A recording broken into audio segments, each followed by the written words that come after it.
परभणी जिल्ह्यामध्ये बोधिसत्व डॉक्टर बाबासाहेब आंबेडकर यांच्या पुतळ्याजवळील संविधान प्रास्ताविकाची तोडफोड करण्यात आली। पवार नावाचा जो गुन्हेगार होता त्याला जनतेकडून पोलिसांच्या ताब्यातही देण्यात आलं। त्याच्यानंतर परभणी जिल्ह्यामध्ये थोडंसं वातावरण गंभीर झालेलं होतं आणि त्यामधून पोलीस प्रशासनाकडून काही लाठीचार्ज सुद्धा त्या ठिकाणावर झालेला होता आणि न्यायालयीन कोठडीमध्ये आंबेडकरी एका युवकाची सोमनाथ सूर्यवंशी यांचा मृत्यू झाला आणि संपूर्ण महाराष्ट्रभर त्याचे पडसाद उमटलेले आहेत।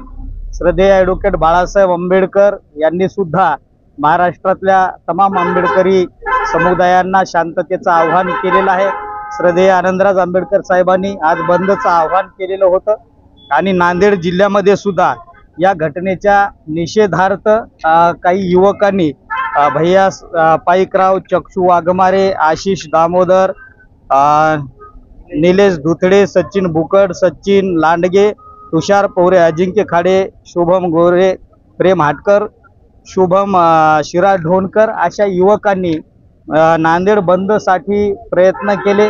आनंदराज आंबेडकर साहेबांच्या आदेशाचं पालन करून रिपब्लिकन सेनेच्या वतीनेही बंदमध्ये सहभाग घेतलेला आहे आणि नांदेड जिल्ह्यामध्ये आणि या महाराष्ट्रामध्ये श्रद्धेय ॲडव्होकेट बाळासाहेब आंबेडकरांच्या आव्हानाला प्रतिसाद देत महाराष्ट्रात शांतमध्ये आहे आणि संपूर्ण नांदेड वासियांनी सुद्धा व्यापारी वर्ग असेल आणि आमचं पोलीस प्रशासन असेल, जिल्हाधिकारी साहेब, SP साहेब असतील, ॲडिशनल SP साहेब असतील, RDC साहेब असतील, या सर्वांनी म्हणजे या बंदसाठी मोलाचं सहकार्य केलेलं आहे। या ठिकाणावर म्हणजे अतिशय शांततेमध्ये नांदेड जिल्हा बंद आहे।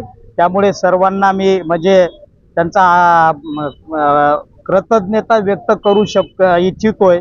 परंतु जी घटना घडलेली आहे, जे सोमनाथ सूर्यवंशी यांचा जो मृत्यू झालेला आहे, ही मात्र अतिशय दुःखदायी घटना आहे। मी त्यांना भावपूर्ण श्रद्धांजली या ठिकाणावर समर्पित करतोय आणि या ठिकाणावर काही मागण्यांचं निवेदन युवकांकडून दिलेलं आहे। त्यामध्ये सोमनाथ सूर्यवंशी यांच्या कुटुंबाचं पुनर्वसन करावे, संविधानाची विटंबना करणाऱ्या पवार यांच्यावर कठोर कारवाई करावी, अशा पद्धतीचं हे या ठिकाणावर निवेदन आहे। आणि जे काही परभणी येथील निरअपराध काही भीमसैनिक पोलीस प्रशासनाकडून अटक करण्यात आलेली आहेत त्यांची सुटका करावी, कुठल्याही प्रकारे निर्दोष व्यक्तीवर गुन्हा दाखल होऊ नये अशा प्रकारचं हे निवेदन माननीय मुख्यमंत्री महाराष्ट्राचे यांना जिल्हाधिकारी साहेबांच्या माध्यमातून या ठिकाणावर देण्यात आलेलं आहे।